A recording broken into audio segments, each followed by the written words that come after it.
Hello friends, welcome back to the my new video guys and my YouTube channel. Today friends we are going to talk about how can we set default text size in our Oppo phone. Friends, you want to set your phone default text size setting guys. How can we set guys the default text size setting in our Oppo phone device? In this video friends we will talk about it. So before starting video friends, first of all go and subscribe the channel, click the bell icon.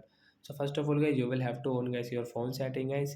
After on phone setting guys, scroll it. Friends, you can see your display and brightness setting guys, tap here. Friends, you can set your default font size from here, but guys we will click on this personal setting guys, tap here. Friends, you can see font and display size guys, tap here, then guys scroll it.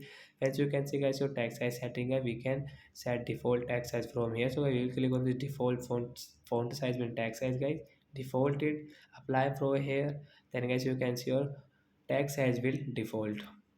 So like that guy we can set default text size in our Oppo phone device. So that's it guys, thanks for watching the video. I hope friends you have understood how to set default text size in Oppo phone. So bye bye friends.